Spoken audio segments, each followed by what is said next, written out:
sartu nahian. Sarri, sarri, sarri, sarri, sarri, sarri, sarri, sarri, sarri, sarri, sarri eskatu. Sarri, sarri, sarri, sarri, sarri, sarri, bibatu.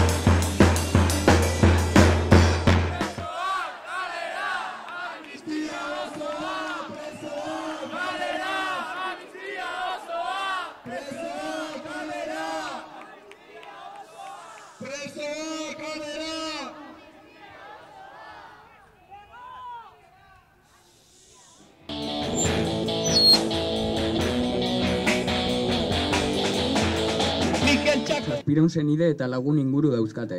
Alik eta denbora tarte gehien nahi dituzte burdin eta arresi haien artean eduki. Egunerokoan krudelkeriak mugarik ezagutu ezinean, haien izate borrokalari eta pertsonalarekin bukatu nahirik.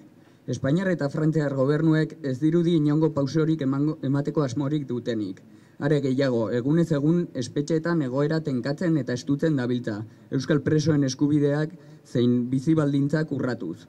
Horrez gain, euskal preso politikoen kolektiboaren kohesioa apurtzeko, trikimailu zikinekin tematuta bat daude. Badirudi, aro berri honetan aurrera pausoak eman beharrean gure senide eta lagunen egoera egunetik egunera gogortzen ari dela. Horren adibide garbia da etengabeko miaketak, erasoak, sabakabanak eta presoak bakartzea eta bar. Estatuen errepresio eta mendeku politika justifikatzen duen herritarrik ez dago, eta horren isla da urtarrilaren 7an Bilbon burutu zen euskal presoen aldeko herri mobilizazio kolosala.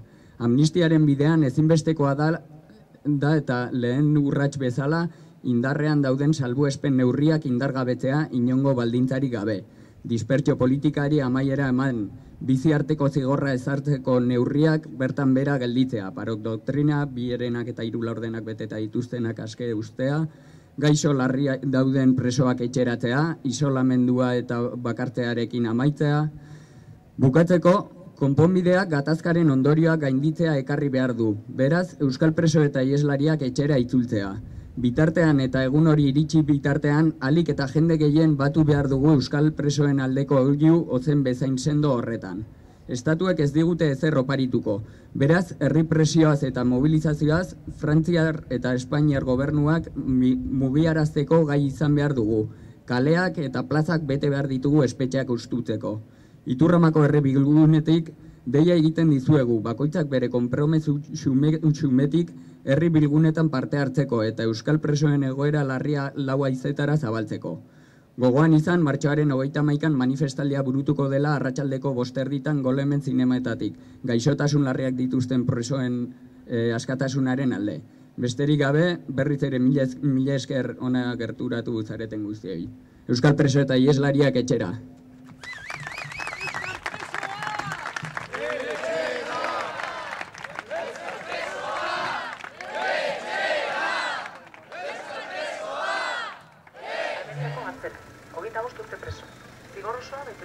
Kardiopatia iskemiko larria du, eta 3 stent jarri behar izan zizkioten arterietan.